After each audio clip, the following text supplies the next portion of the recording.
Vice President Oshibajo launches Bank of Industry Growth Platform report. Federal government suspends proposed removal of fuel subsidy. Removal of subsidy will further worsen the situation, thereby imposing more difficulties on the citizens. And Mr. President clearly does not want to do that.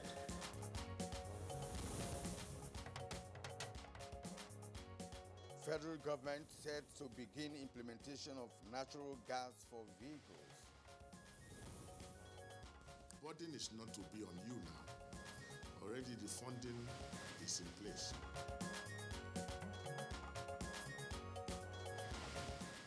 On Good Morning Nigeria today, we shall discuss the forthcoming APC National Convention.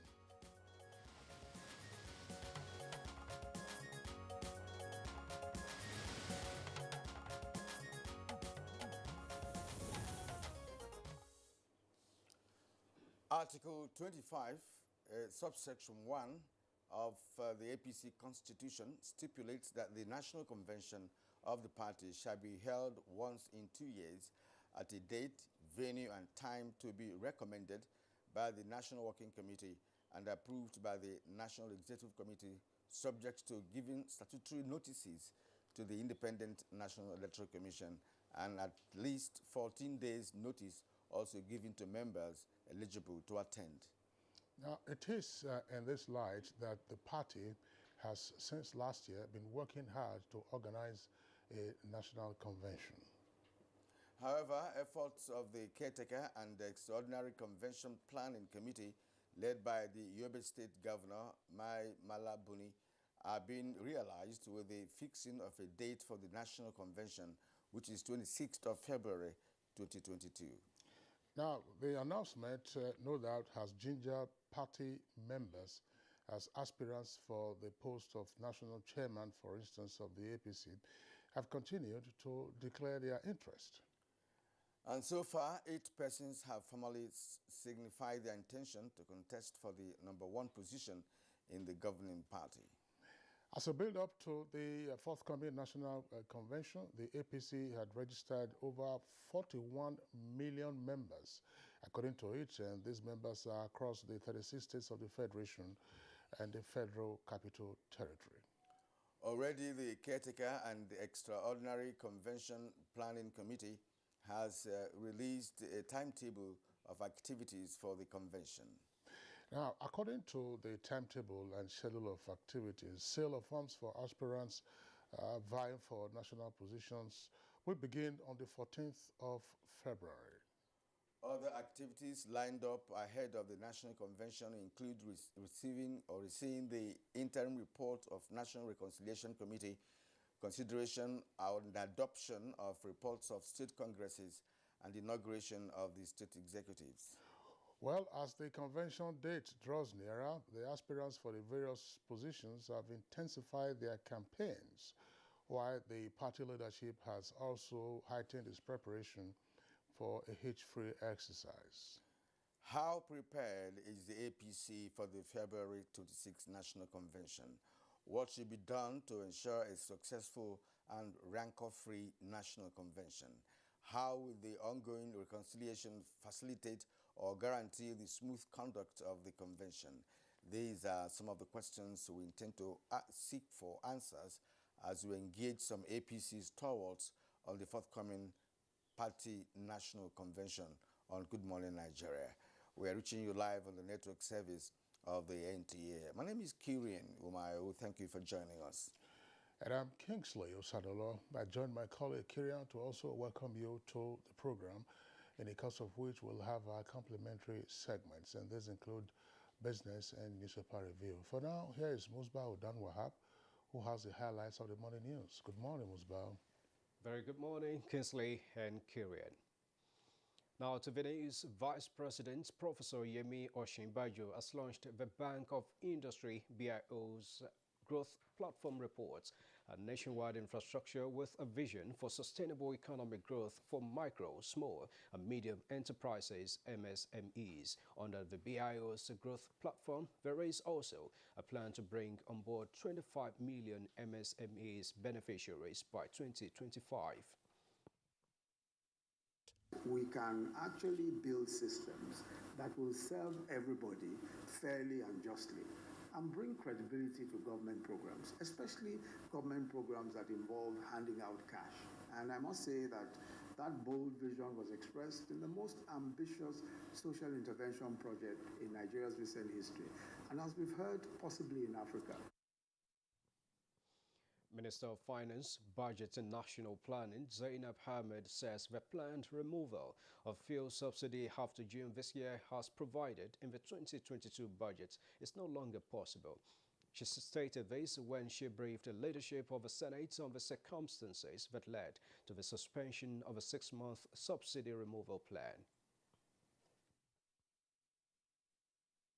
Practically, there is still heightened inflation, and also removal of subsidy will further worsen the situation, thereby imposing more difficulties on the citizens. And Mr. President clearly does not want to do that.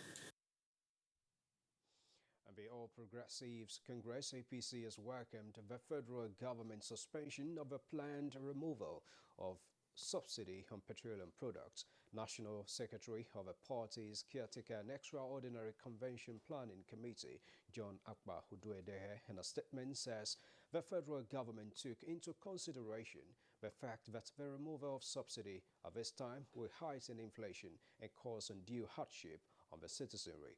The APC commends President Muhammadu Buhari for always putting the welfare and well-being of Nigerians first, as he has serially displayed in the implementation of programs and policies of his administration.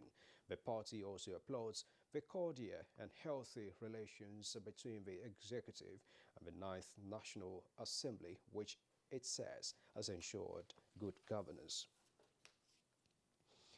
Promise made is now being fulfilled as the federal government is set to begin the implementation of natural gas for vehicles. Minister of State for Petroleum Resources, Timothy Siva, says government is providing funding to oil marketers to build the necessary infrastructure required for takeoff of the program. Already the funding is in place. We are looking at our own side, providing 50% of the funding, the country OEMs providing the other 50%, and you coming in to this fund. Kano State Governor Abdullahi Umar Ganduje says he will ensure that justice is done in respect of the kidnap and killing of Hanifa Abubakar, as well as take measures necessary that will forestall similar cases in the state. He was speaking during a condolence visit to the bereaved family at Dakata Kawaji in Kano Metropolis. National Drug Law Enforcement Agency is intensifying efforts in the drug war by strengthening the operational capacity of its workforce. This was pointed out by Brigadier General Buba Marwa at a meeting with journalists in Abuja to discuss NDLEA 2021 in retrospect since assuming the leadership of the agency. If we say that the drug use survey has said 50 million Nigerians are using drugs, it means 200 million minus 15 million are not. And we have to find ways and means to address that prevention. Let's not have more enter the basket. And the main route of this is through advocacy. President Muhammadu Buhari has reacted to the loss by Nigeria's Super Eagles football team to Tunisia on Sunday in Garoua, Cameroon, saying that although the team did not live up to expectations in the tournament, both officials and players deserve commendation for the tough fight they put up. President Buhari says they gave everyone the confidence that they were up to it and was sure it was something they could have achieved. It says, nonetheless, Nigerians should not write them off. President Buhari urged Nigerians to encourage the players to do better next time especially in view of the World Cup qualification matches that have been lined up for them. He directed the football authorities in the country to undertake a critical assessment of the Eagles' performance of a Cup of Nations tournament and encouraged the general public to send their suggestions to the Nigeria Football Federation so that it will reflect and plan well for a better outing in the forthcoming World Cup competition. That's the beats of the news this morning. We'll have more for you in the course of the day. In the meantime, let's take a break. Good morning, Nigeria. We'll continue in just a moment with Kirian and Kingsley. The center is purposely established in order to provide these services that are examinations, medical examinations and investigations that were not provided for in Kano as well as the entire Northwest region. It's equipped with modern technological equipment in terms of radiological services. We have MRI 1.5 Tesla. We have digital X-ray as well as 4D ultrasound equipment. The importance of the center cannot be overemphasized. Just within 1 year, the center attended to thousands and numerous patients as well as medical examinations. NKDC is established in order also to provide these healthcare facilities as a discounted price. This message is from the Federal Ministry of Information and Culture. The chairman, Boas Cement PLC, Abdul Samad Rabiu, wishes to announce the commissioning of Boas Cement's 3 million metric tons per annum Sokoto Line 4 cement plant and 48 megawatts power plant, as well as the groundbreaking of the 3 million metric tons Line 5 by His Excellency, President Muhammadu Buhari, GCFR. Date is Thursday, January 27, 2022. Venue is in Boas Cement PLC, Sokoto Factory, Kilometer 10, Kalambina Road, Kalambina, Sokoto. Time, 11 a.m. This event is strictly by invitation. All COVID protocols will be observed. Everybody knows the secret to good cooking is that special ingredient. The mothers know it. But does this new generation know it? Let's find out.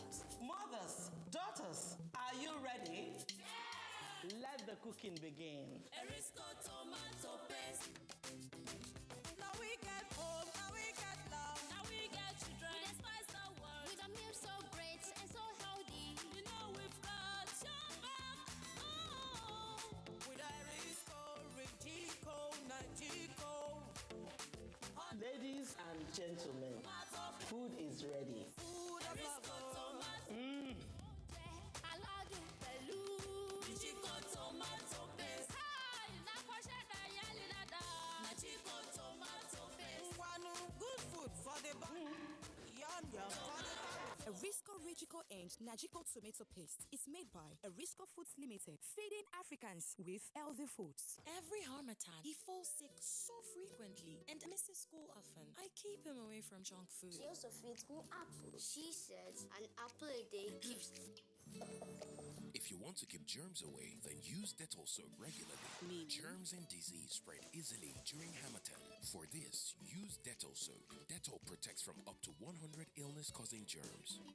Dettol soap is endorsed by the Nigerian Medical Association. Be Dettol sure.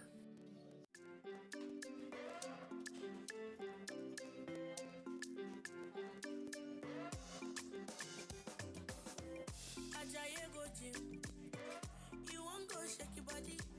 Instead, they make you calm down. Eat a farm say sabi. You want to grow 6 packs in a day. I beg you not to pass your power. You want to show yourself.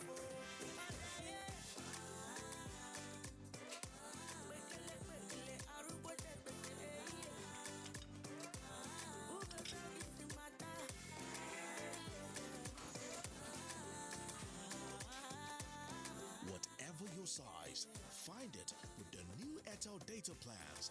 Dial *141# now to get the plan that suits you.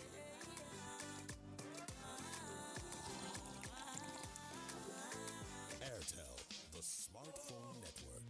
Christian Association of Nigeria, in conjunction with Nigerian Baptist Convention, cordially invites the pleasure of all to the celebration of exceeding grace in the life of our father, Reverend Samson Olashupo Adeniyi Ayokunle, PhD.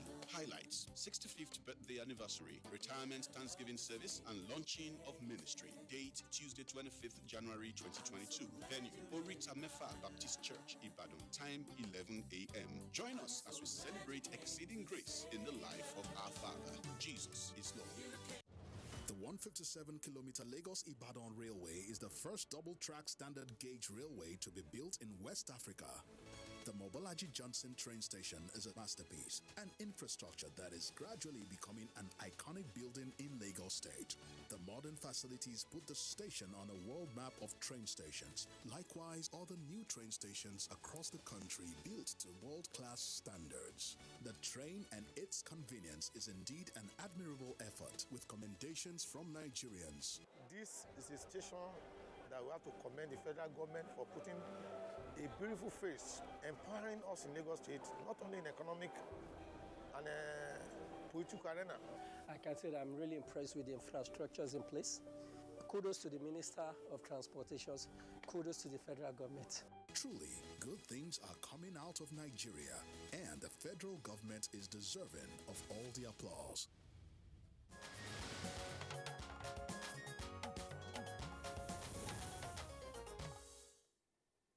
Thank you for joining us on Good Morning Nigeria. Now, let's go business. Central Bank of Nigeria has introduced an electronic invoice for imports and exports of goods.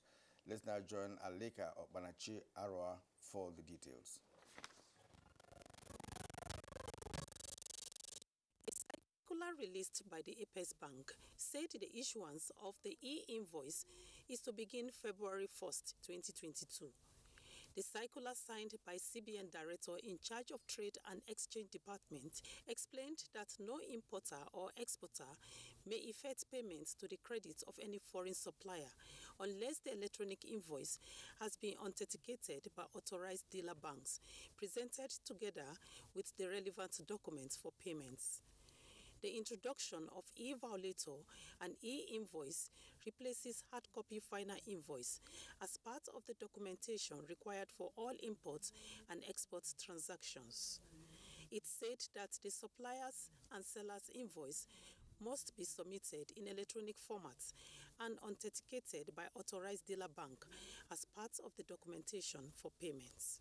Meanwhile, oil prices rose on Monday on worries about supply disruption amid concerns about Russian-Ukraine discord and rising tensions in the Middle East, which could make an already tight market even tighter. Brent crude rose 31 cents or 0.4% to $88.20 a barrel. U.S. West Texas Intermediate crude gained 21 cents or 0.3% to $85.35. Tensions in Ukraine have been increasing for months after the Kremlin massed troops near its borders, fueling fears of supply disruption in Eastern Europe. Experts say the energy markets are likely to be hit if tensions turn into conflict. With business news, Alika Ogbanachi, Arua. Thank you very much, Alika, for the business package. Coming up next for us is Newspaper Review.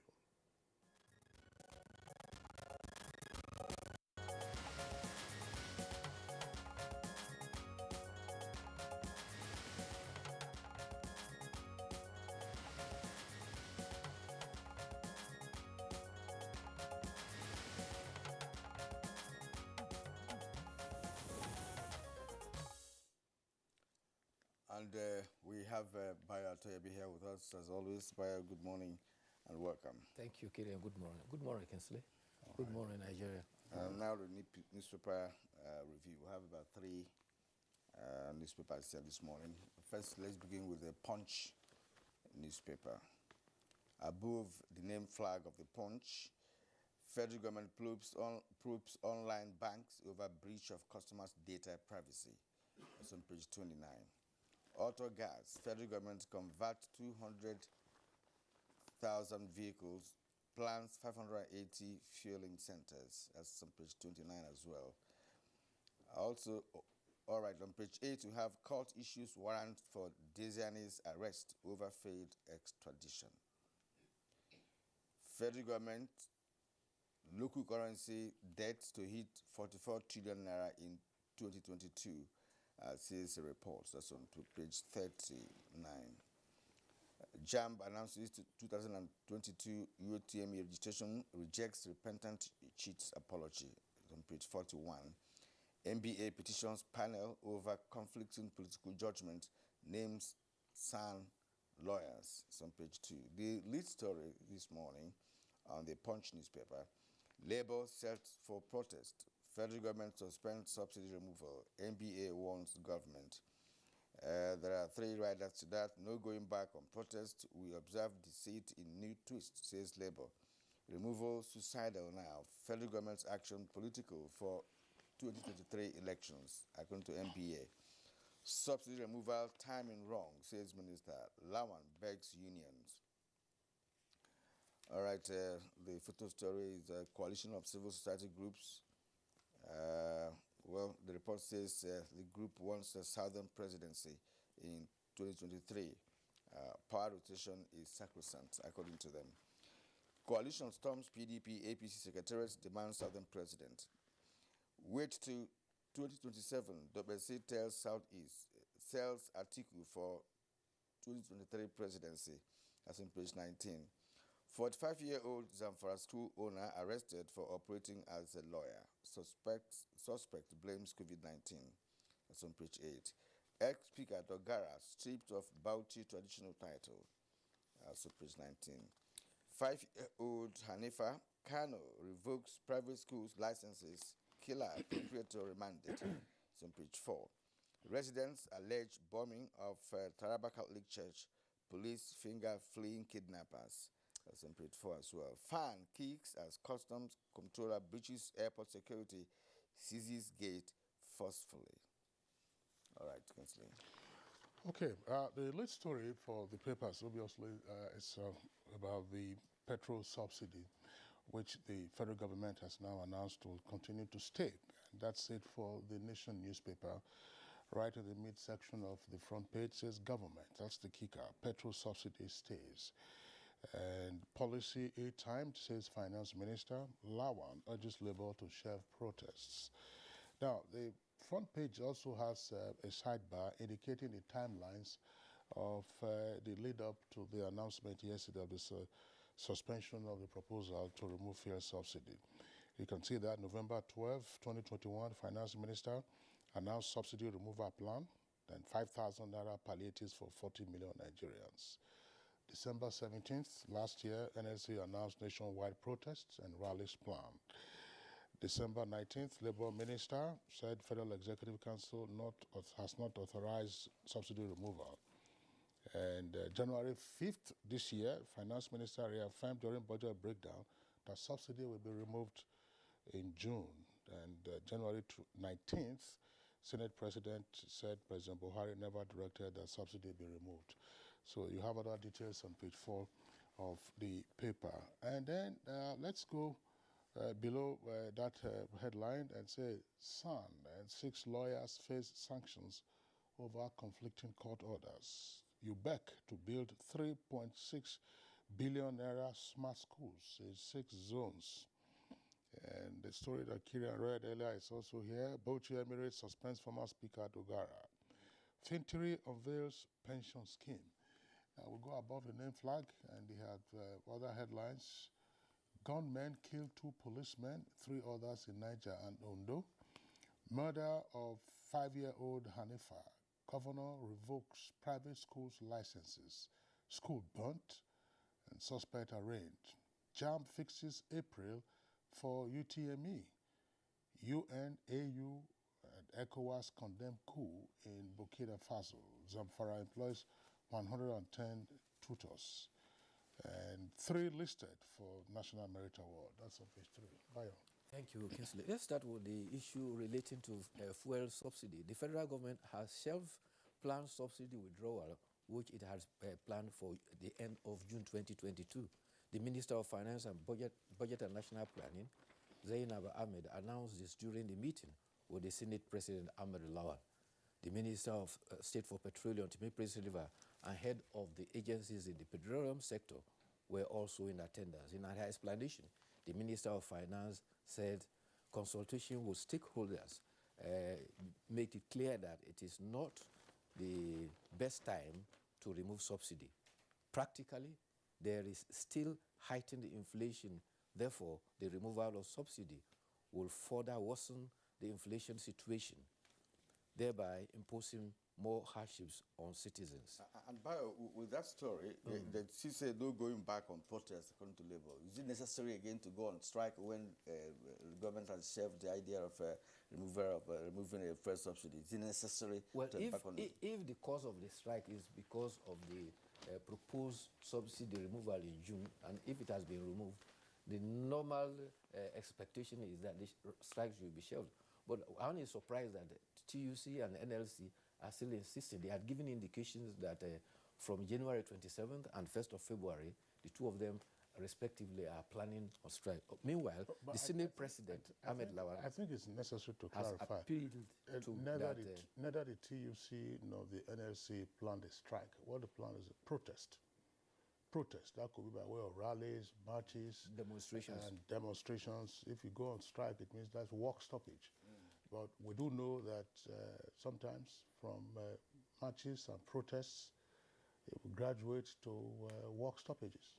But right now, what they planned, which would be an overkill in the circumstance of the federal government suspending the planned removal of subsidy, were protests and demonstrations. As you say in law, they have no locus any longer. If the the demonstration not locus, they have a locus. There's no cost. There's no cost. There's no cost. Okay, let's get on that story. President Muhammadu Buhari has pleaded with Nigerians not to write off the Super Eagles team and officials. A statement by Garba Shehu, Senior Special Assistant to the President, says, although the team did not live up to the expectation of Nigerians, they deserve commendation for the tough fight they put up. He urged that they may be encouraged to do better the next time, especially that as they now have a World Cup qualification matches ahead of them. There are indications that the team will depart Garua for Nigeria today. President of the Nigerian Football Federation, Amaju Pinnick, says that we are proud of their efforts. They gave their all. Losing is painful, but we take solace in the great spirit with which they played their matches. Meanwhile... Nigerians are not really saying that the Eagles should not be commended in the first instance, but, when you're entering into a competition of this magnitude and you are into a knockout stage, many things are expected from you. The vigor and vitality they showed the first match, we didn't see it. It's very obvious we didn't see that, because when you're entering into a knockout stage, you have to be. Vigor is supposed to be of course, accentuated. Exactly. It was not there. Perhaps I may be over whatever, but then I didn't see that vigor again. Did you see the vigor in the matches played yesterday when Gambia, AFCON debutant, who are ranked 150 on the FIFA table, beat Guinea 1-0? Or the second match where Cameroon had Comoros, exactly. For me, that was the finals before for they me. were able to beat Comoros, who had a field player had to serve as a goalkeeper. So you can see what the Comoros did yesterday. That is when you are playing, final stages of a competition. For those who are watching from the outside, we may not have the inside track on what happened in the camp. And sometimes you find a high-flying team on the most critical state, they just collapse. And you can't, unless you're an insider, they probably will begin to have a sense of what went wrong. But it could be otherwise. If you recall the World Cup final in 1998, which was hosted by France, it was France against Brazil.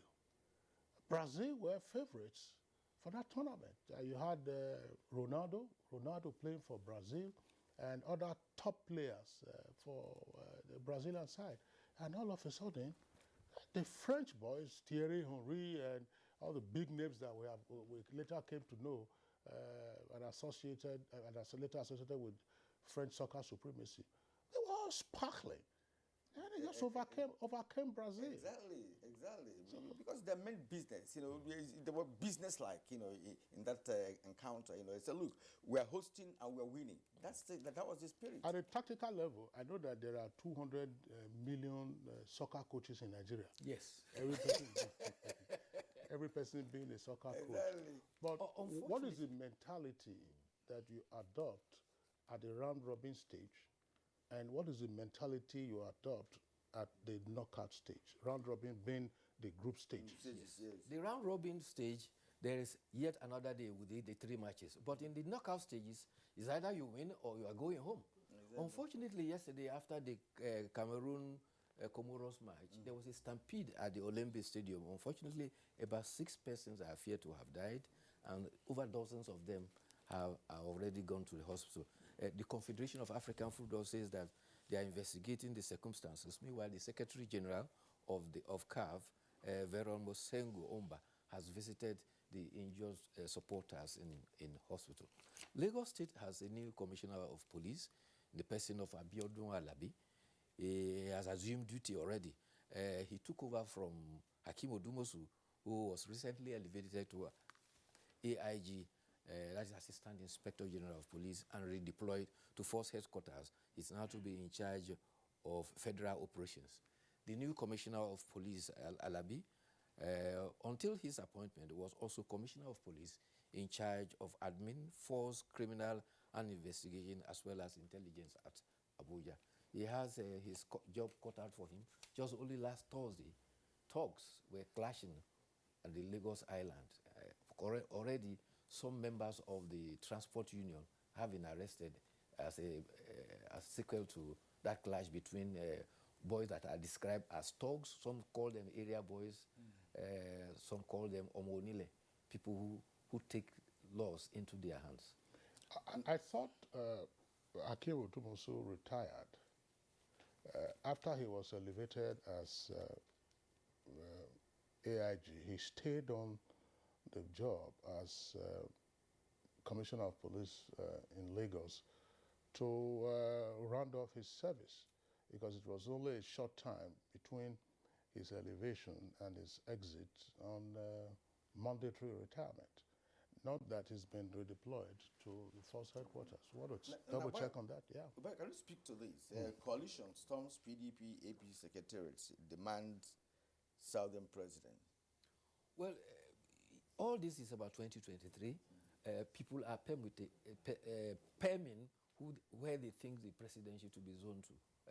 There's even one story that is appealing that the Southeast should wait until 2027 before they should contest the president. But this is the era of politics, all aiming towards 2023. So it is not strange that you'll be having such calls coming up until the political parties make up their mind where to zone the position to and who the candidates will be.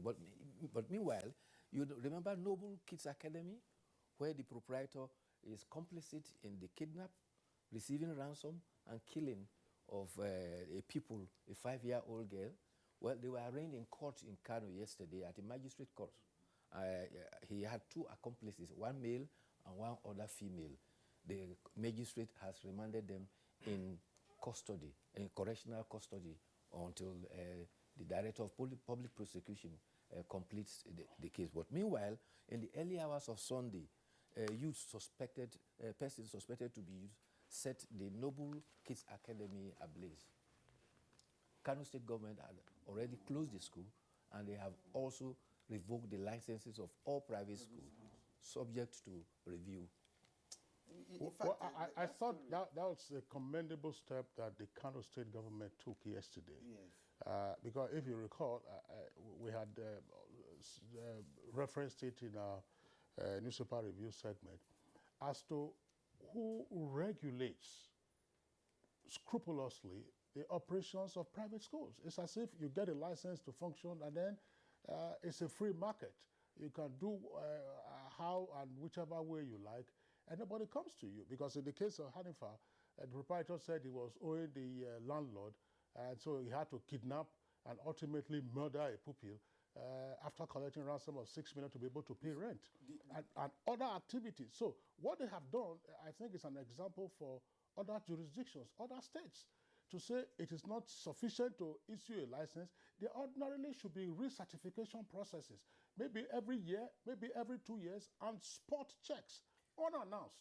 You know, what there they did... is inspectorate division in the Ministry of Education, and that is the assignment. For me, they are supposed to conduct impromptu visits to schools to check and ensure that they are operating according to standard. The point is, supervisory aspect of it taken, but this is a criminal offense. It has nothing to do with even education and what have you. It's a criminal offense, masterminded by the appropriate. In fact, he's just a criminal. That's the way I look at it. It doesn't have anything to do with the licensing of schools and what have you. You know. No. It has to. It has to, because a criminal offense. Because the offense was committed in the course of his proprietorship of a private school. That is taken. But the point is that he's a criminal. That is just a deputy. It's a suspect. It's a suspect. Oh, well, and a defendant. He has accepted that he killed the child. I mean, if what we read or what we read in the papers, you know, are right. You know, he said that he poisoned her. Confessional statements, but the facts will be in court. I mean, and then the Kano State governor, the matter is already in court. So we can't get into the details of it. Yes. But one of the accounts did say that the Kano State governor has indicated that if the findings of the court lead to a conviction and the sentence of death, that he would not hesitate to sign the death warrant. Exactly. Yes, in fact, he said that when he paid a condolence visit to the family. And the sad thing is that the father has gathered himself up, but up till now, it is reported that the mother is still very, very unconsolable. And in Bayelsa State, you remember the commissioner for industry, trade and industry who was kidnapped last Thursday? He has now been released. Governor Duyediri said no ransom was paid. Meanwhile, the monarch in charge of Otuopoti has been suspended. This is sequel to the suspicion about his role in the kidnap of the commissioner. Yes, you know, I think the story I read about that, you know, was that the kidnappers had planned to set up an illegal refinery in the forest of that community, and they had a meeting with that monarch and other stakeholders in the community as to, look, we are going to set up this illegal refinery, and they also offered yam, tubers of yam, live goats and what have you. That was the story that I read, right? So, but when the commissioner heard about it, the commissioner is from that community. When he heard about it, he was totally against that, you know, and that was exactly why those guys started looking for him. That's the storyline. So if the monarch is suspended, I'm also suspecting that it could be because of the meeting that they held prior to the man's kidnap. And they're asking for a prisoner swap. Yes.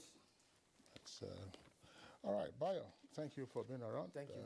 See you again tomorrow. It's Good Morning Nigeria on NTS Network Service. We'll take a short break now. When we return, we'll get ahead with our item for discussion today.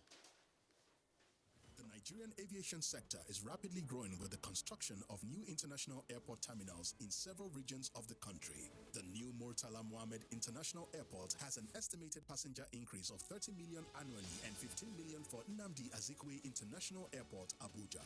Malam Aminu Kano International Airport is also expected to open new frontiers for the region with more travel capacity for the annual Hajj, while the new Akanu Ibiam International Airport, Enugu, avails more business opportunities connecting the industrial cities in the region to the world. These new terminals beat world-class standards with enabling infrastructure that aid air travel, tourism, and the eventual growth of the country's GDP. Open up commerce and, of course, link us to international societies. People from international community will come here to do business, and then that will bring in more revenue to the state. Now, distances can be seamlessly covered as Nigeria keeps raising its bar to suit global infrastructure standards. Every Harmattan, he falls sick so frequently and misses school often. I keep him away from junk food. She also feeds me apple. She says an apple a day keeps... If you want to keep germs away, then use Dettol soap regularly. Germs and disease spread easily during Harmattan. For this, use Dettol soap. Dettol protects from up to 100 illness-causing germs. Dettol soap is endorsed by the Nigerian Medical Association. Be Dettol sure. Contemporary times require practical skills to remain competitive and relevant in your organization. Therefore, take advantage of NTA TV College Short Proficiency courses to sharpen your professional skills. Computer Appreciation for Media Practitioners. Date 21st February to 28th February 2022. 1 week. English Grammar and Pronunciation for Broadcasters. Date 1st March to 25th March. 4 weeks. Administrative Principles, Processes and Practices. Date 11th March to 31st March 2022. 4 weeks. Modern Trends in Broadcast Media Marketing. Date 14th March to 13th April 2022. 4 weeks. Basic Broadcast Accounting and Auditing. Date 4th April to 19th April 2022. 2 weeks. The course fee for the 1 week course is 100,000 naira per participant. The fee for the 2 week course is 150,000 naira, while the course fee for the 4 week course is 180,000 naira only, accommodation inclusive. The venue for all courses is the serene and secure environment of NTA TV College, near Old Government House, Rayfield, Jos. For more inquiries, please call 0803-314-4383 or 0806-980-9807. NTA TV College, training you to be the best you want to be. Arise, O Nigerians! Let's applaud the courage of Flight Lieutenant Abayomi Dairo, aka the Aggressor, for his skillful and dogged escape from the bloodthirsty bandits in the forest of Zamfara State. 3 hearty cheers also to all military and security personnel who are tirelessly protecting fellow Nigerians from insurgency and banditry while maintaining peace and order. Nigerians are proud of Abayomi Dairo and all our gallant men and women in uniform for sacrificing so much to keep us safe. We admire your courage and we say thank you. God bless the armed forces. God bless Nigeria. This message is from the Federal Ministry of Information and Culture.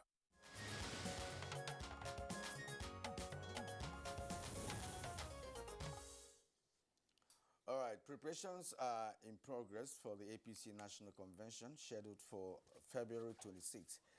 Ekene Ndulwe fights in this report as a backgrounder for our discussion.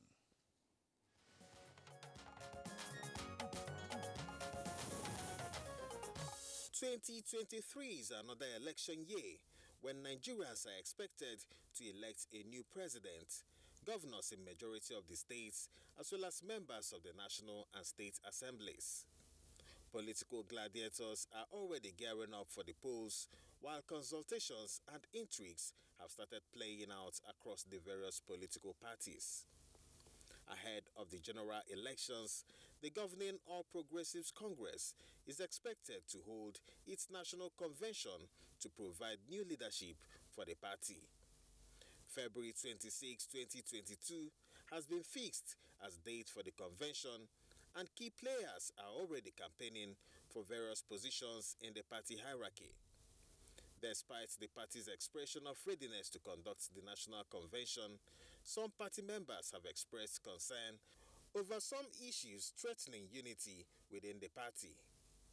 Top on the list is the issue of multiple factions at the state level, arising from state congresses held last year.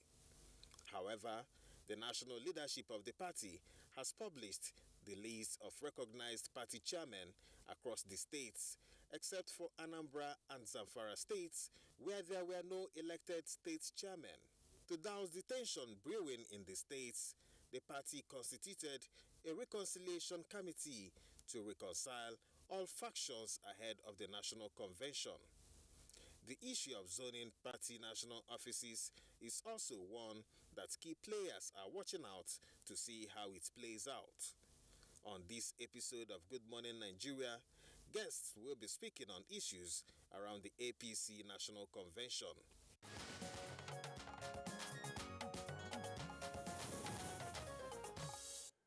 Thank you very much, Ekene Ndulwe, for that background. With us on the studios, we have 3 guests. Let's welcome Senator Abubakar Umar Gada, a member of the 6th Senate. Distinguished Senator, pleasure to have you on the program. Good morning, Nigerians. We also have another former senator, Senator Musliu Obanikoro. former Minister of State for Defense and also former Nigerian High Commissioner to Ghana. Senator Abanikoro, pleasure to have you this morning. Good morning, Nigerians.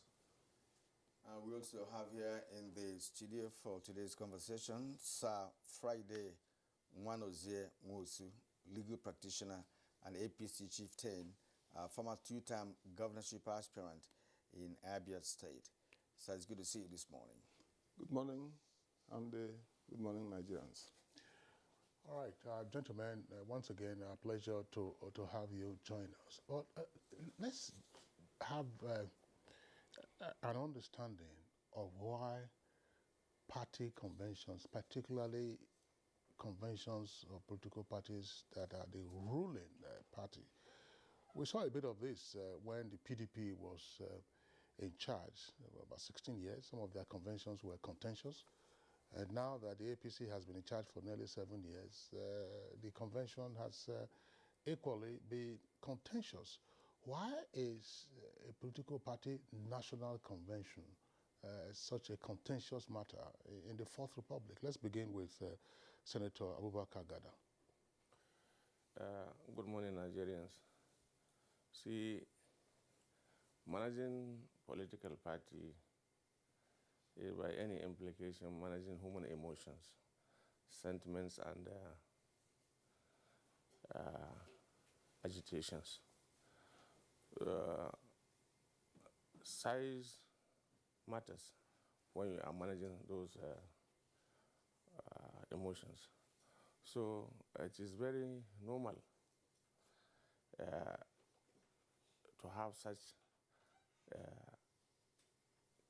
emotional reactions to members of the public as well as members of the party when it comes to organizing a convention of the magnitude of a ruling party. So the good thing about it, the party, given its size, also have what it is to manage that size. And that is why the leadership as we have it today is doing its best to ensure that the rancor is eliminated and where possible minimized.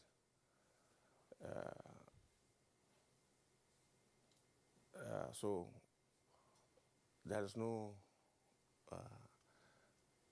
challenge that is out of control. So the convention is usually coming, like I said earlier, with such complications. And as a party, APC is fully ready to surmount those challenges and then give Nigerians an excellent convention that will satisfy the yearnings of the majority of Nigerians. Yes, Senator Abubakar Omar Galda, the views of many Nigerians do not tally, with what you've just said in terms of expression of emotions, sentiments, and what have you. Because prior to the convention, APC had difficulty when it comes to party management. For instance, the way and manner, one of the chairmen, of Oyegu was removed and brought in Oshomole and what have you, and again how Oshomole also left the seat as chairman of the party. So all these things culminated, into certain difficulties in managing the party. Today, it is the governor of a state that is, of course, heading the party, as an interim, So Nigerians are beginning to believe that Nigerian politicians are not playing the game the way it should. So it's beyond just ordinary emotions and sentiments. So maturity perhaps is not there. Understanding each other is not there. So what is the main crux of the matter? Why is it that Nigerians, when they come together as a political party, cannot even have respect for each other and perhaps key into the constitution of the same party? So, we need full explanations of, on this issue? You see, let me take you back to history or end of memory. When PDP came to power in 1999, to the time it exited or was made to exit, check the turnover of the leadership. It's far beyond imagination. And when you compare the turnover of leadership of PDP in the 16 years of its rule, you will agree with me that APC is, by that history, very, very stable in comparative terms. I will only keep repeating myself one, just like you have said, you also, in terms of managing tendencies. And then this is our challenge. And those tendencies are expected, are normal within the political realms. And then there is no way you can escape them because you are dealing with human beings. And the human beings' behaviors is as fluid as any liquid in terms of shifting grounds as a result of negotiation, counter-negotiations, expectations, and what have you. So what is important is how all these challenges are put in place to achieve the results. I can tell you for free that compared to our past, APC today is a stable party. It's more stable by historical references. And you can see the quality of leadership we have in terms of reaching out to all contending forces and interests within the party. We are always there. The governor, the national caretaker has put in place is doing just that. All right, Senator Gada, thank you very much. You've made some statements. We will return to those comments so that viewers have better clarity on the issues. I want to bring in Senator Abanikoro at this time. Senator Abanikoro, your brother senator argues that emotions tend to boil to the top, and therefore these are matters that govern conventions, how those conventions are held and otherwise. And some persons would ask the question, just as I'm about to ask, where is the place of reason and rationality in organizing national conventions? And I ask this against the background of the fact that there ought to be adherence to the rules. For instance, the constitution of the party, which is the supreme document that should govern any political party. Well, thank you. Good morning once again, Nigerians, and thank you for having me. Let me say that what you are witnessing is not unique to our country. I went to school in the US, and I know too well that anytime you have elective convention, you always have issues like this. It's not about maturity. As he has said, you are dealing with emotions, you are dealing with interest, and it's a struggle for control. And more so, when we've gotten to a stage that people believe that this very platform, once you are in, you have the opportunity of forming the government. Everybody will definitely come out to ensure that it is their own interests that prevail at the end of the day. I can cite so many conventions in the US, in the UK, even in India. These are holder democracies. And what is important is how these interests and emotions are managed. And as he has said, we have a mechanism in place. It may not be the best, but at least there's a mechanism in place to manage all these interests. And I don't know, you made reference to constitutional violations. I don't know where you got that from. I don't know of any constitutional violations that are going on at the moment. Otherwise, I do not believe that some of the the people running the affairs of the party today will there are issues. Some people are saying that it is legal, some are saying it's illegal, but there is no pronouncement from a judicial platform, which is any court of law in Nigeria, to say that those who are running the affairs of the party, they are running it illegally. So to say that we are violating the constitution of our own party, to me, I think is taking the matter too far. I agree with you that it doesn't look normal for a sitting governor of a state to be managing the party for this length of time. But if you look at the issues that we are dealing with in terms of ensuring that we have a platform that is not fractured, we are approaching an election. If you don't want a fractured platform where it's very easy for the opposition to displace you from government, you have to manage it in a very careful manner. Yeah, you alluded to the fact that Oyegun was removed, then Oshiomhole too was removed. I can't see anything abnormal in a political setup for all these things that you have highlighted. But for me, once we are able to get through this the convention that is coming, and we are able to put the party structure in place, I think that will put that behind us. There's no way you will manage a party, you won't have caucuses. It's normal. It's a normal thing to have in a political setting. Maybe we don't call them caucuses in Nigeria, we'll give them different names. In the US, they call them the progressive, some the moderate, some the conservative. They exist in all the political parties. That is what we have here too. Within APC, you have different interests that you can classify into progressive, conservative, and moderate. But we don't have that classification. That is why you are saying there are too many fragmented interests. It is normal in this kind of political environment, and I personally am not worried about it. The more contentions we have, the more we escalate our capacity to resolve some of these issues. And there is a saying in Yoruba land, "Ìyà ò jẹ ológbọ́n, ta ló kọ́ ẹ?" You've never gone through pain in life, and you say you are smart.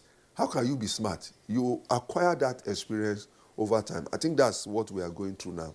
And there's no doubt in my mind that we will overcome it at some point. Okay, Senator Obanikoro, just to state this, I allowed you to ride on with your response to our comments, to our questions.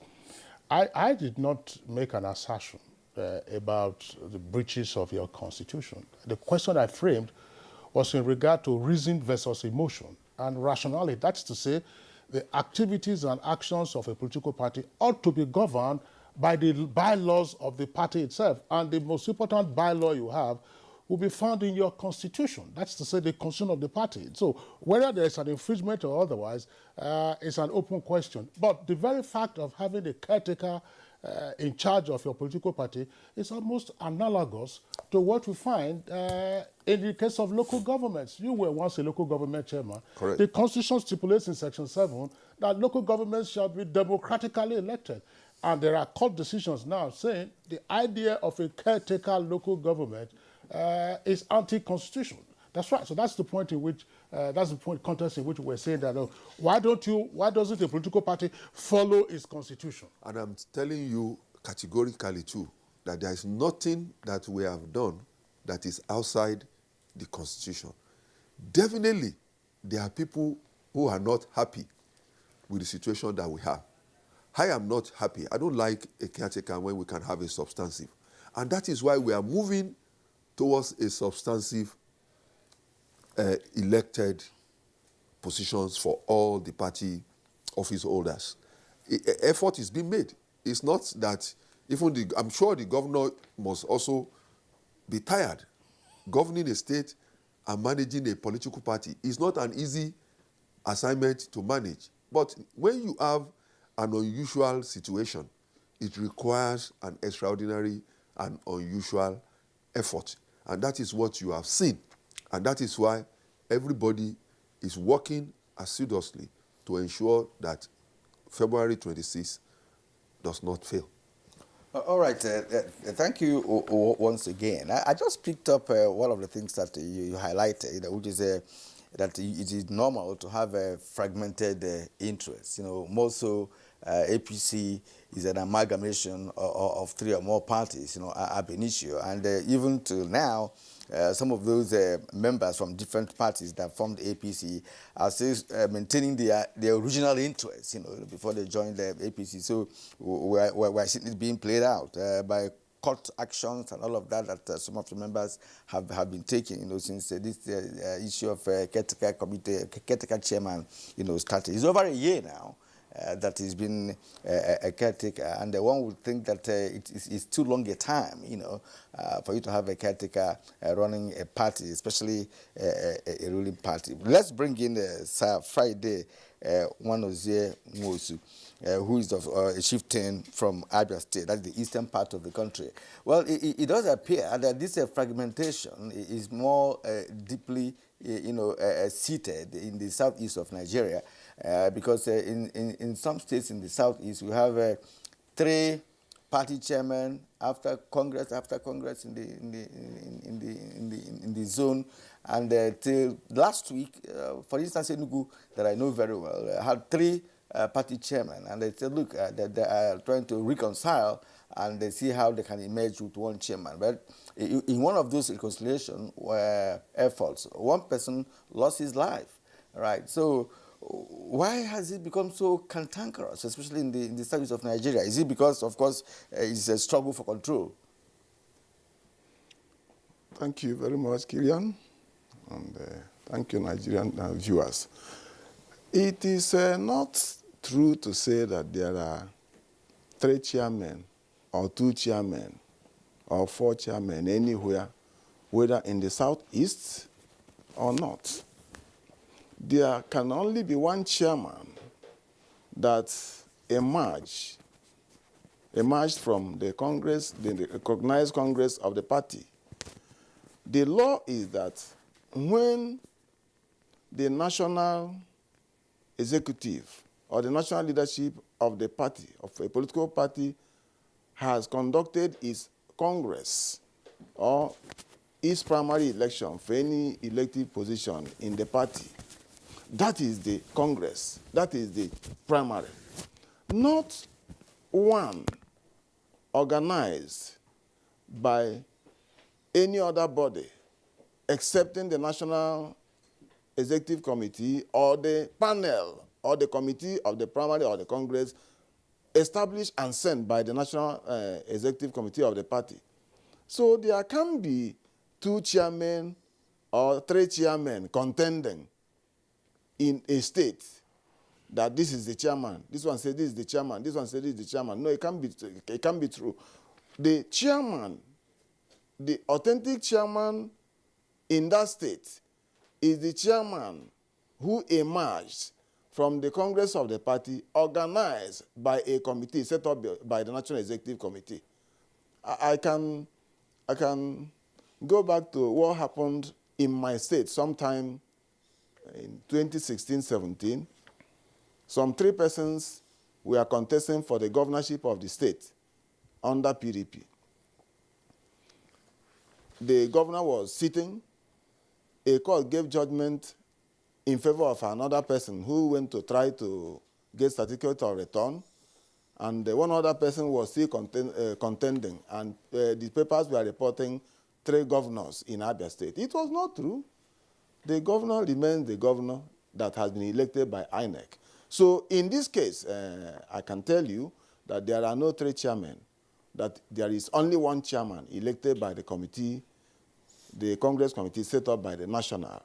And even when you have told us now that one person lost his life, we can only say our condolences to the family of the person who lost his life, and can say also, may his soul and the souls of all the faithful departed rest in peace.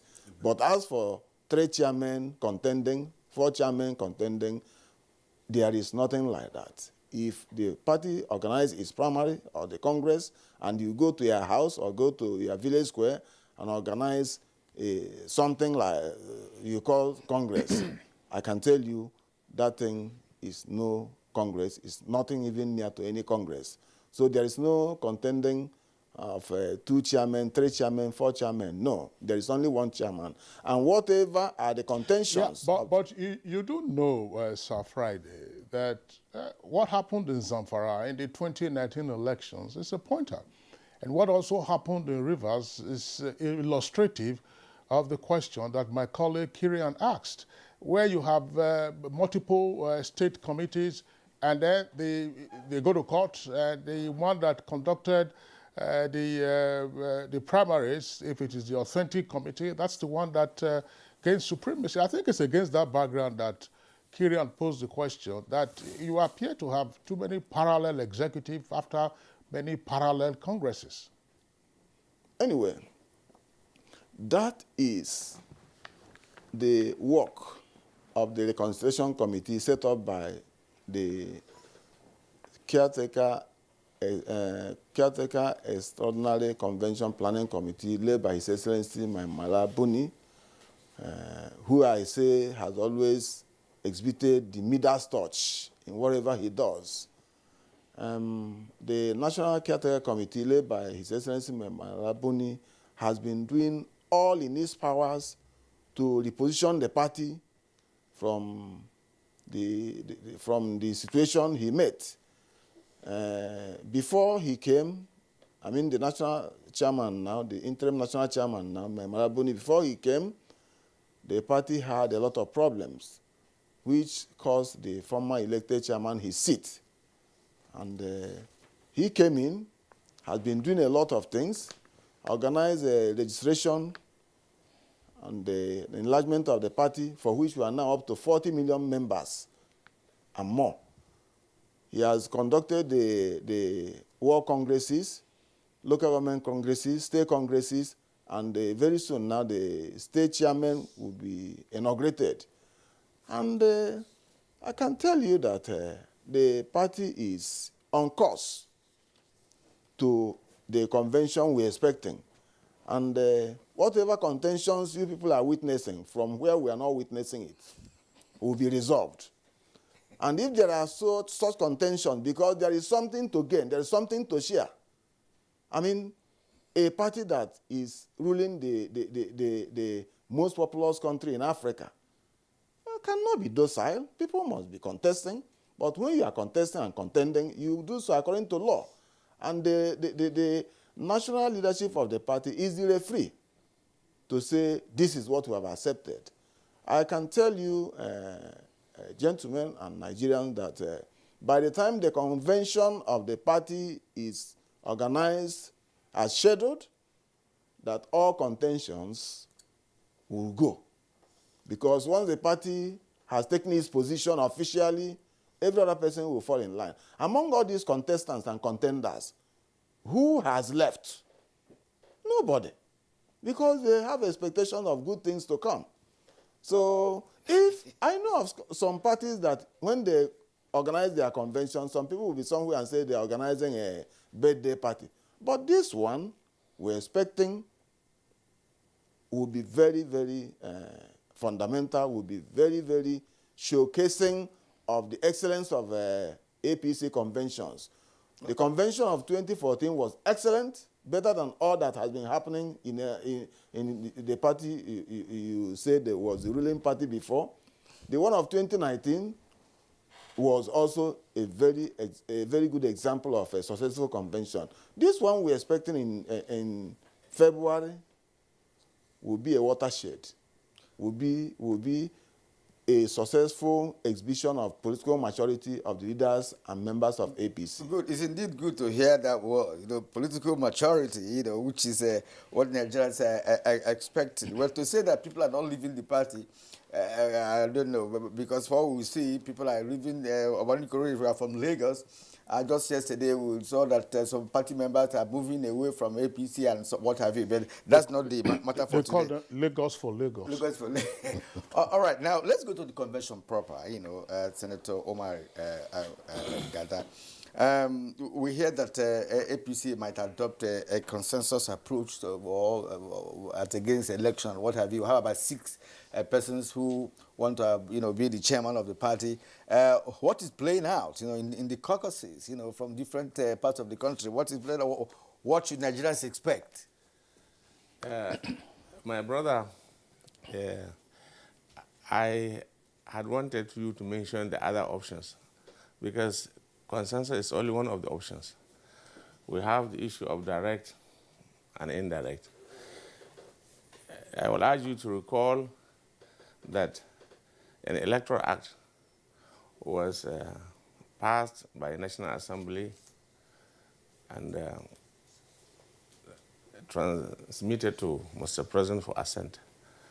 But viewing what the nation will be better for, and having consulted widely as to the consequences of restricting options for Nigerians in terms of electing leadership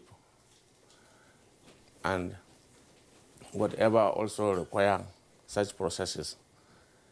The National Assembly, in their wisdoms, are now considering also that readiness to do what will help the country for a better deal, reviewing what they have earlier sent. And that was where the issue of consensus is now to be added, or has been added by the Senate, waiting for House of Representatives to also concur with them and eventually get a law freshly passed.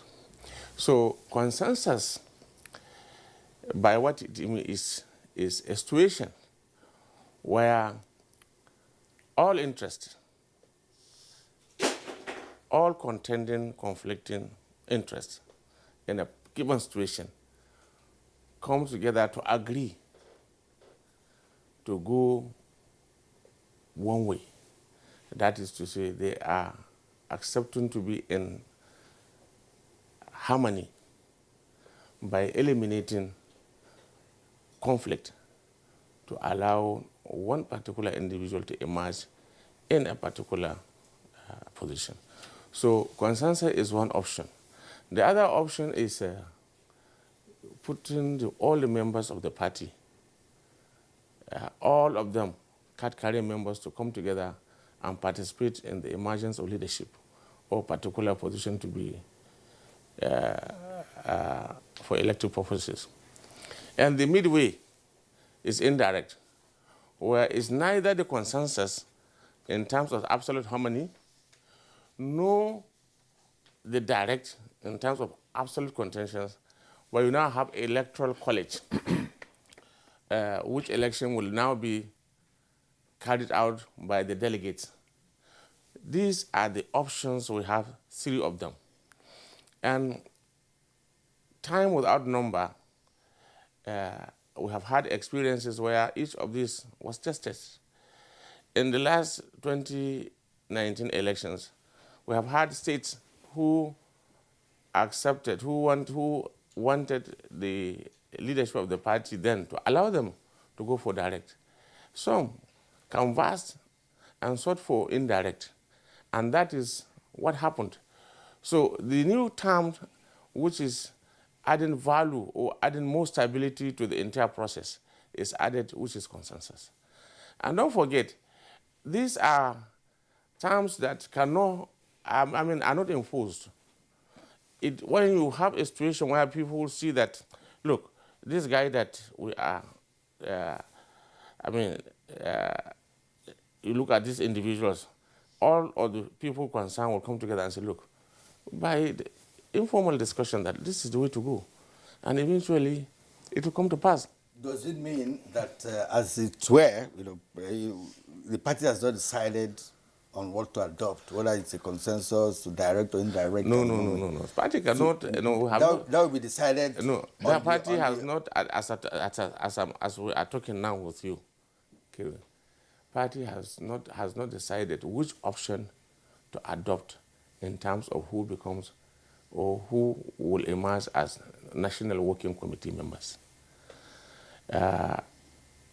Processes are ongoing, and these processes will lead to wide and robust consultations among the stakeholders. And it is in the process of those, in the process of consultations, that an option will naturally show itself that this is the way to go. Okay, Senator Banikoro, what's your pitch on this in terms of the rules that will govern the convention? Is it direct, indirect, or consensus? Now, the consensus leg, if I might add, has often been a challenge in our polity because it is seen as an avenue for the imposition of preferred persons, usually by the so-called owners of the political party. Well, personally, I'm against the National Assembly prescribing how a man and his wife should live together, because that is what that is tantamount to. My own idea of running a party is for the party themselves to decide on what they want within their own constitution, not the government prescribing how each party should govern itself. So me, I am not, but having said that, if you are a politician, and I'm glad that you said that I was a local government chairman, having gone through the grassroots to this level, I can tell you that it is not easy having all these congresses, ward, local government, state, and the National Convention. If there are methods by which we can reduce the acrimony, I am for it. For instance, we borrowed this our democracy from the US. In the US, the governor appoints the state chairman. The president appoints the national chairman. I am not saying we should adopt the US method, but all I'm saying that we should be able to evolve what will work for us, stabilize our parties and the democracy. When that option is there, if all options are on the table, it makes sense for us to exploit them for the good of all of us. Why do we have to kill ourselves if we have the option of sitting around the table and agree on who should do this, who should do that? If that will suit our party, why not?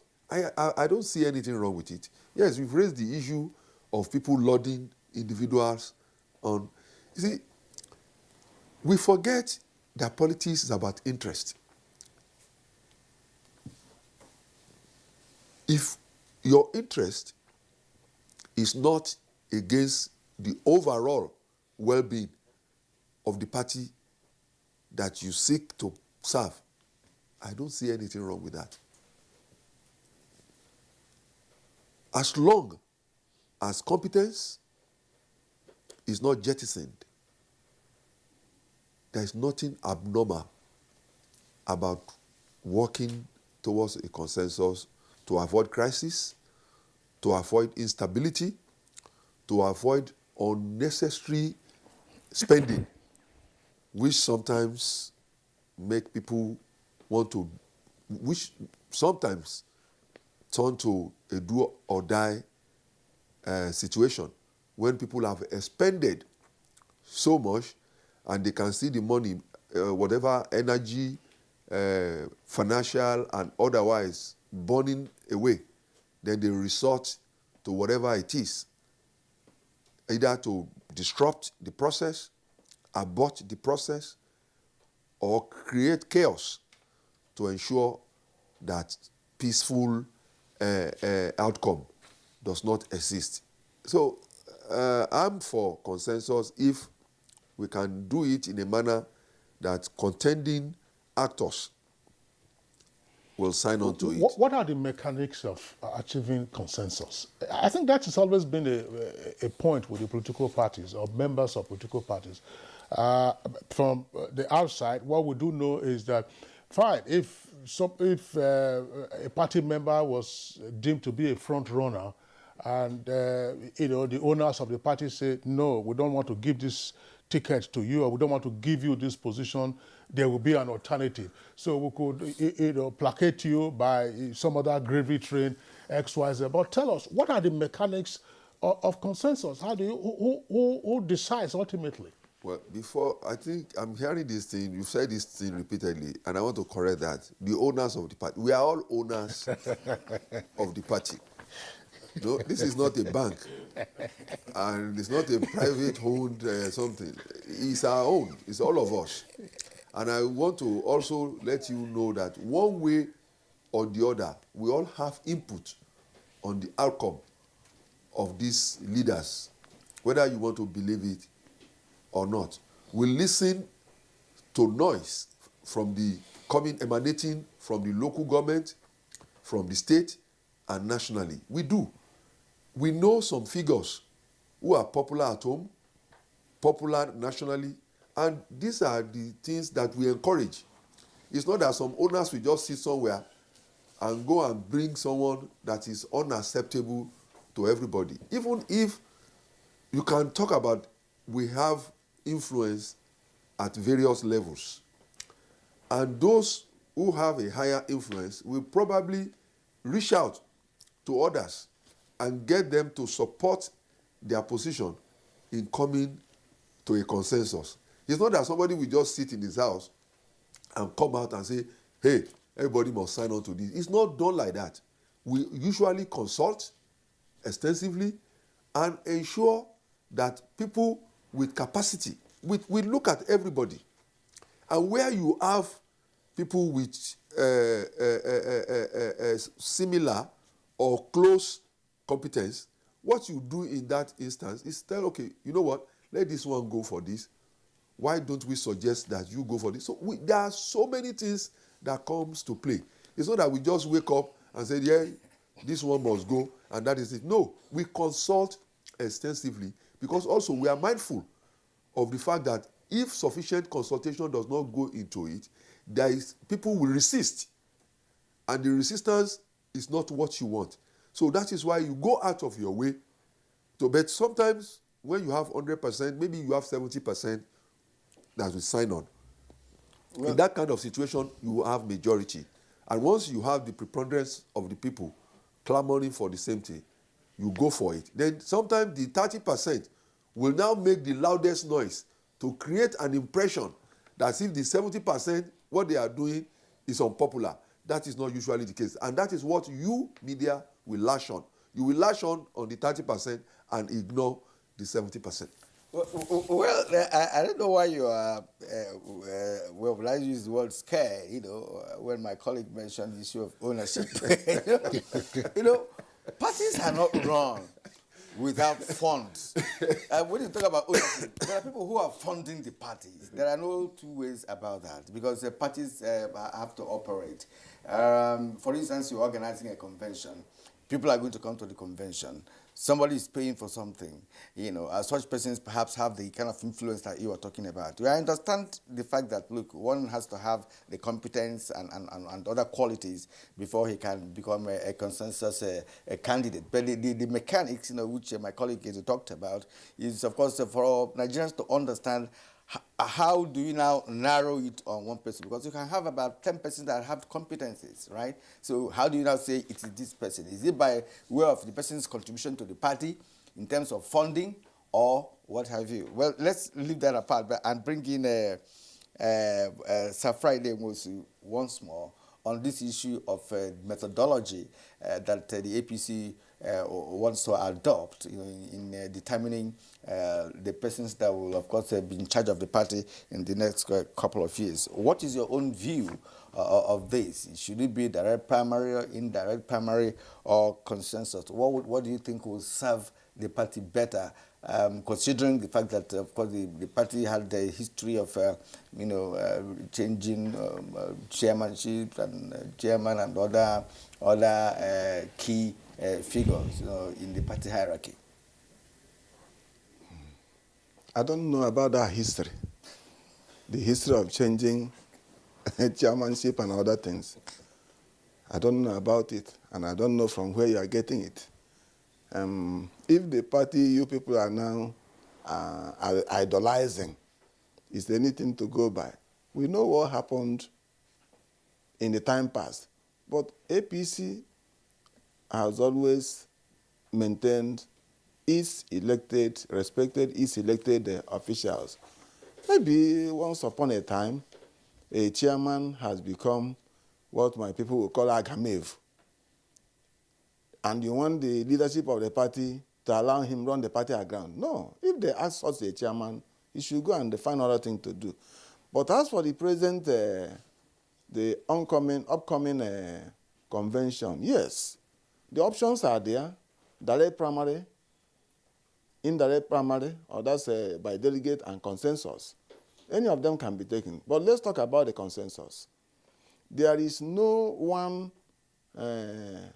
party owner, maybe from Ethiopia or from Lebanon, who will come in here and select one person, maybe whose maternal home is Lebanon, and say, this is the candidate. No. We are all Nigerians. Every Nigerian politician is from a locality.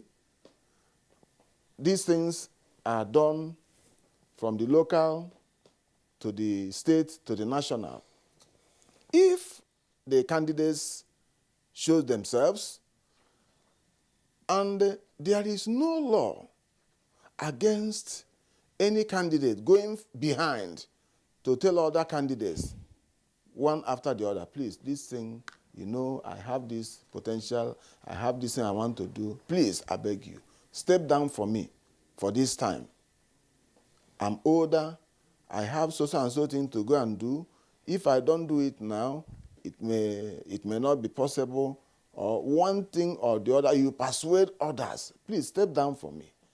And they agree with you and step down. That is part of consensus.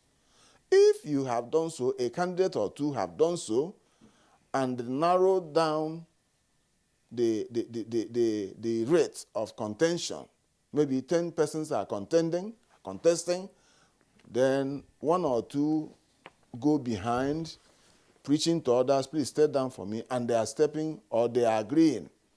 In order to make it formal, the leadership will hear about it and preside over such agreements between and among the contenders and the contestants, and come up with a decision. Say, okay, preponderantly, this person appears to have garnered more support, even among his colleagues. We will adopt him. Consensus means agreement. You don't impose somebody and say it's consensus. The other contenders, the other aspirants or candidates, they are not puppies, they are not puppets. If there's no consensus, if there's no agreement, you see them make noise. You see them go to carry their contest to other venue, like the court. So if the party decides at the appropriate time that consensus will do us better, they will do it, and it will be good. It will be good for the interest of the party and for the interest of Nigerians, because whatever concerns APC today concerns Nigerians. Then, even in the 2010 Electoral Act, there is provision for direct primary. There is provision for indirect primary. What is not there is consensus. So if this consensus is enacted now, even in electing candidates for elections, it is still an improvement on our democracy. And as His Excellency Koro, I'm sorry. Yeah, you're right. I said. Or Bane Koro. Koro is not particularly complimentary. Koro is okay. I said that even in US, where we are copying and learning from, that at times there are consensus. At times leaders go behind that. Even that the president may appoint, the governor may appoint. Absolutely. Here, we are not copying. We are not copycats. Here, at times elections are organized. At times there are consensus agreements, and one person emerges out of several. So whatever happens, I can tell you that insofar as this convention is being organized, being midwife by His Excellency Malabuni, led caretaker extraordinary convention planning committee, it will be fine, because I have earlier said that Malabuni has shown that he has immediate touch of success in whatever he does. So Nigerians shouldn't be apprehensive of the outcome of the convention. Okay, it will be well. Sir Friday, thank you indeed. If I understand if I understand what it means by consensus, is that for instance, chairmanship of the party will have 8 candidates. For instance, if they agree among themselves to say, look, let one person go, then the party could buy the idea. If the majority say, well, that way is understandable. I think there is another aspect of this conversation where we've not yet touched, and that has to do with the legality of the caretaker committee, which of course I know the court has taken care of. But the way litigations go after conventions or after elections and all that is also another matter. And APC has lost some governorship positions because of that. Isn't that, Kingsley? Well, yeah, I mean, I started the example earlier of Zamfara and Rivers in the 2019 elections. But as you said, the courts are already taking care of who is the competent committee to conduct the convention, or they did manage the affairs of the political parties. We'll take a short break now. When we return, we get ahead with other aspects of the conversation.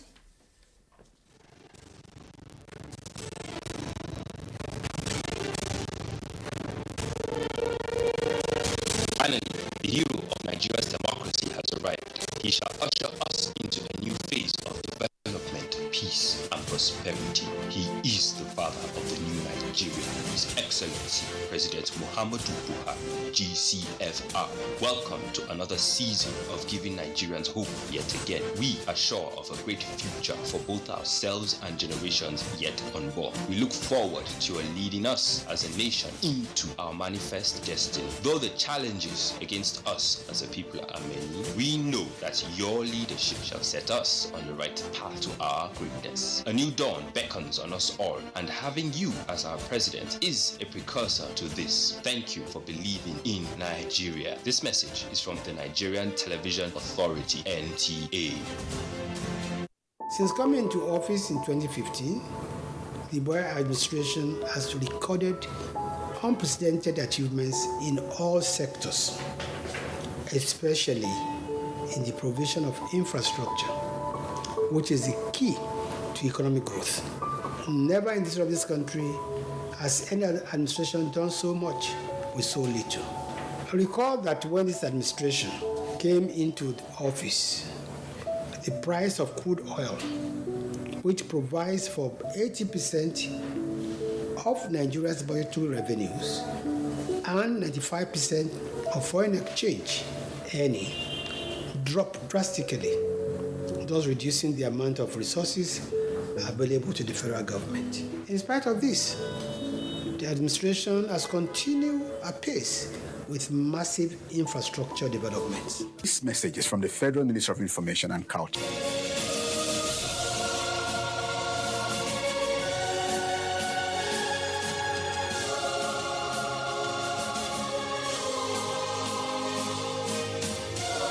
We are all Nigerians against all odds, we shall and must remain united. We may have our challenges, our problems, and setbacks. However, together we shall overcome them all. What doesn't break us shall make us stronger. This is the mindset that shall bring peace, progress, and prosperity to our beloved country. Do not let tribal and religious sentiments govern how you think, act, or feel. Don't be influenced by those who want to destroy our precious national unity. Everybody who's a Nigerian is your brother and your sister. This is the mindset of the new Nigeria. It is also the mindset that we must all adopt. Let us support each other in creating the Nigeria of our dreams. This message is from the Nigerian Television Authority, NTA.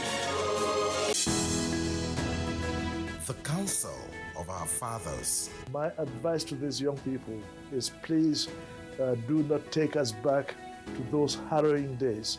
You probably do not know what it is. Nigerian youths, let's build our nation together.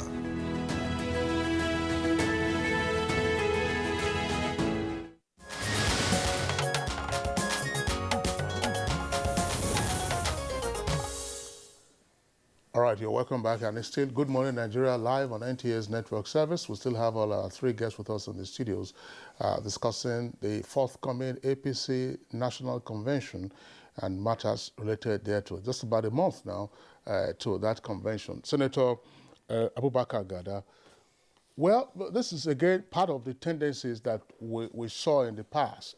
When a party is in power, you have fractions in the state chapters.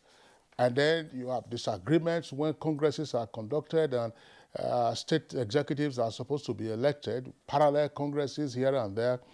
And after that, they normally would allow everything to flow.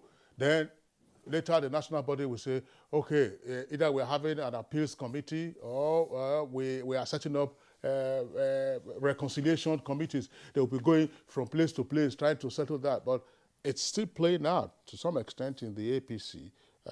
Kano remains fractious, I believe, perhaps Ogun and a couple of other places. What is the status of these disagreements, and are they likely to be carried to the convention grounds? Good. You see, you can even regard, for the purpose of elucidation, state congresses at the level of state congresses is like a state convention to that extent. And that is why there are different levels of control and management. You go all the way to conduct a committee, a seven-man committee to conduct a particular congress, either wards, local government or state. Then after them, you have appeal. After them, you have working committee. Then beyond all these stratas, you also have reconciliation committee. All these are realities because they must be there to be able to manage and moderate tensions at different levels. Wherever you see somebody coming for reconciliation, it's simply because something will have gone amiss, and somebody is to be appealed to for understanding. And in so doing, there could be give and take. And that is why all these levels of control and management are meant to work, and they are working. So that's why those states, even in Kano, we are very hopeful. In fact, we are sure, because it's a sub judice. It's not a matter that we can talk on the air because it's in court. But then, ultimately, there's a resolution of out of court. And even after you go, we still have to reconcile. War are not battles, or war are not. Won at the battle are not won at the battle front lines. They are around the table. No matter how much firepower you would have exhibited against the enemy, eventually you have to come and sit down around the table and resolve the matter. So we have these stages, we have these levels, and they are working, and they will continue to work.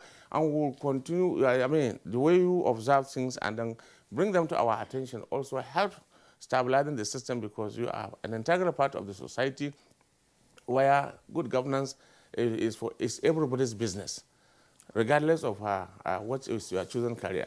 So we'll go all the way, and it is going to be a good story to tell. So the party will have to be ready for reconciliation and raising committees to resolve issues, because from what you are saying, these issues will not end. Let's turn to Obanikoro once more. What do you say to critics, who aver that the personality of President Muhammadu Buhari and the fact that the APC is currently in power is what is still keeping the party or members together as one party? What would this convention do to, of course, prove a critics wrong in this direction? Because people are saying that, look, if Buhari leaves power, that the tendency that many people could, leave the party is there. And add this issue of zoning there, the presidency, especially the presidency, because we read in the papers today that, a coalition of civil society yesterday demonstrated, around Abuja, calling for southern president. What is zoning like in the party? Well, let me say that there is no doubt that the personality of President Muhammadu Buhari, to a large extent, has helped stabilize APC. But the fact of the matter is that we must not run away from the fact that politics is about interest. People are not in it for religious purpose. They are in it either for personal fulfillment, or because of their community, or because of the generality of the public, of the people. Now, this interest remains permanent, whether you like it or not. And where that interest cannot be promoted, nurtured, served, definitely people will find a way out of it. So what is more important now, we realize that President Buhari is going to serve out his term by the grace of God next year. And going forward from that, others must step up to the plate and ensure that there is no disintegration. This is not going to be an easy task, given the personality that is wedging everything together at this present moment. But as long as people know and believe that they have a party where justice, equity, fairness will be the order of the day, I do not see any disintegration. It is when you run away from that you run the risk. And let's not forget, why did PDP disintegrate? It ran away from the path of justice, equity, and fair play. So there's a lesson to learn from that. So that, to me, is very key. And as long as we keep to that, I see a party that will grow from strength to strength. Yeah, all these teething problems will forever be in a political environment. If somebody has said to you that a man like Trump will come who will want to abort a legitimate election in the United States before he came to the scene, you and I will say it can never happen in America. But it did.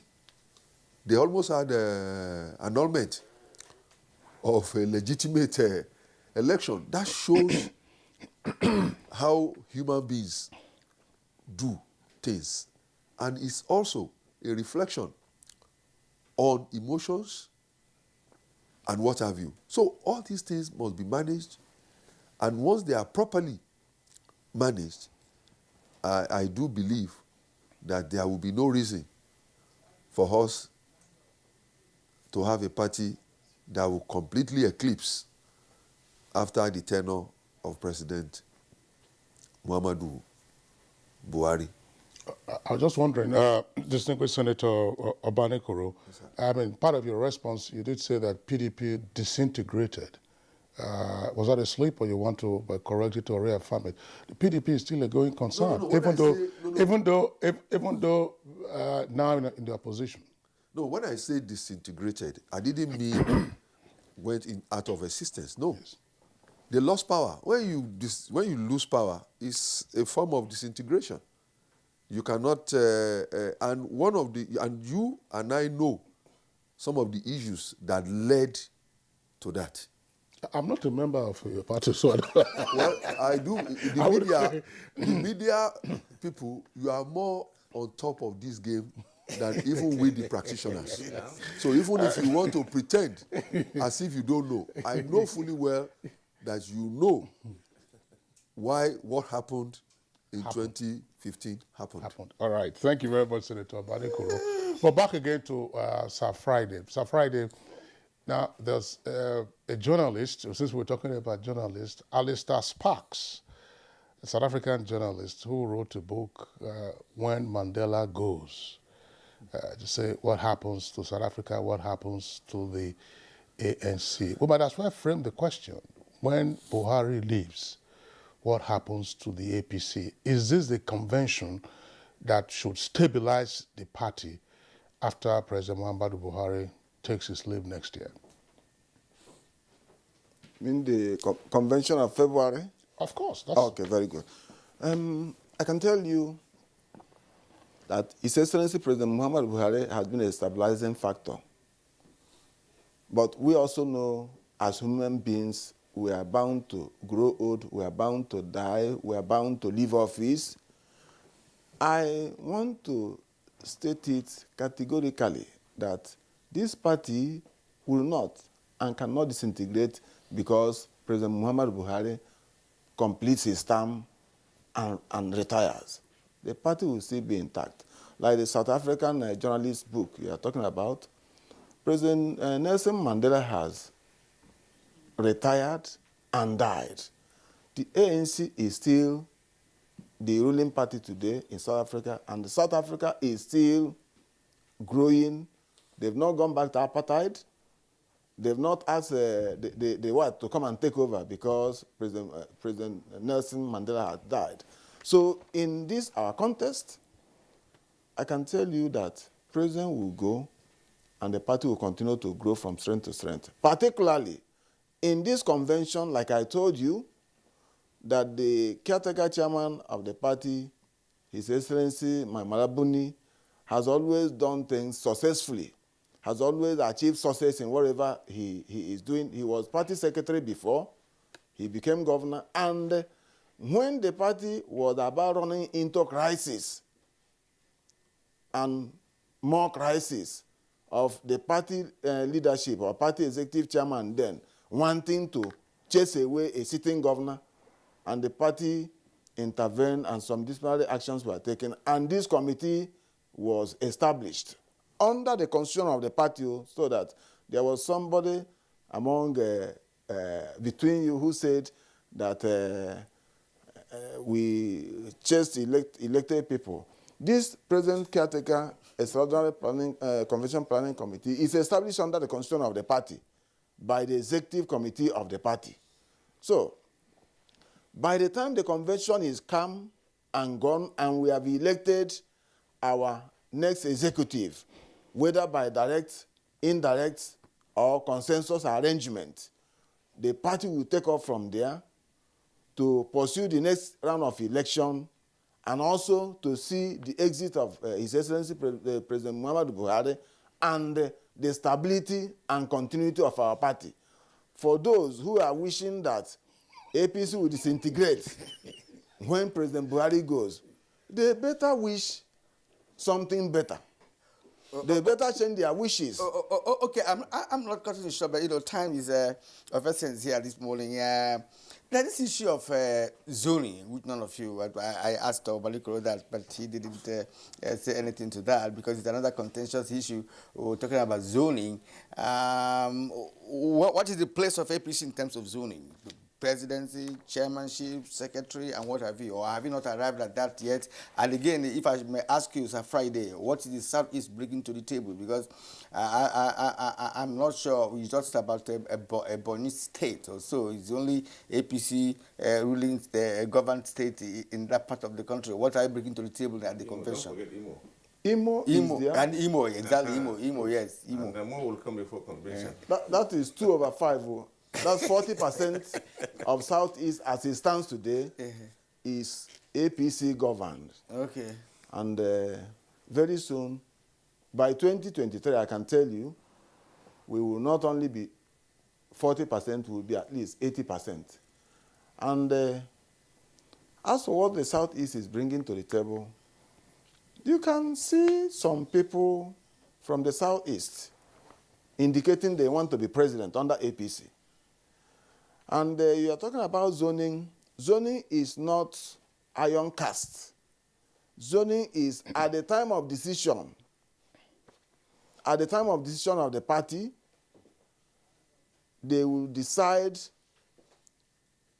at that moment, say we are taking our presidential candidate, or even, first of all, chairmanship candidate. We are taking it from so and so place. At the time of the decision, these are part of the consensus arrangement. Then, when they zone, when the party leadership, the leadership caucus of the party at the material time zones, say this is where we are likely to pick from. Even if it is voting, the party membership will vote according to that zoning arrangement. Okay. So Friday, thank you very much. I know that on zoning. Let me respond on zoning. Very quickly. I will take a different turn. Namely? To what Chibuosu said. I believe this is a diverse nation, complex and diverse. And we need to manage our complexity and diversity deliberately and in a very sensitive manner. If a section of the country within the same political contest party has done, in this case our own party, APC, has done 8 years, I think for the good of our society, I want to canvass that the presidency should go to the South for another 8 years until we mature to a nation where you come from becomes inconsequential. As long as where you come from is an issue, then we have to be sensitive and be deliberate in its management. All right. Thank you very much, distinguished Senator Obanikoro. Now, this is an issue that I would like Senator Gada to speak to. In paraphrase, very quickly, because we're running out of time. Last week on Good Morning Nigeria, we hosted women of the APC after their well-attended conference, according to them. Arising from that conference, they have a slate of demands, which they are bringing next month to the convention, including 35% affirmative action. And in this case, they are insisting on it, not just for membership of the National Working Committee, but for elective offices as well. Are the party patriarchs ready for this change that women are canvassing? Absolutely ready. Good. Senator Obanikoro. The women? Yes. Are they ready? No. Are the party men? Yes. Oh, of course. Of course. All right. Sir Friday? Absolutely. Yes. Sir Friday? Yes, we are ready. And to cap up what I was saying before. No. If you are ready, that's fine. So, Kirian, what I want to say is that if ever the party considers South now for presidency, they should also look at Southeast for more equity. Now you're talking. Now you're talking. I was expecting you when I asked you about zoning to say something about that. Now you're a party man. I can understand you're a party man, because you are. It's Obanikoro says it's a matter of interest, and it is permanent. Yes. All right. Thank you, gentlemen. For being this. We've had a robust conversation, and so Senator Abubakar Omar Gada, member of the 6th Senate. Thank you for coming this morning. Thank you, and once again, good morning, Nigerians. All right, Senator Misliu Obanikoro, former member minister of the 5th Senate. Of the 5th Senate. Yeah. All right. Also, appreciate your comment this morning. Thank you. Good morning, Nigerians. All right. Sir, Friday, one Ozie Mosu, legal practitioner and APC chieftain, former two-time governorship aspirant from Abia. I hope you get it this time around. Thank you, NTA, and good morning, Nigerians. All right. All right, gentlemen, let's go over now to our sports desk.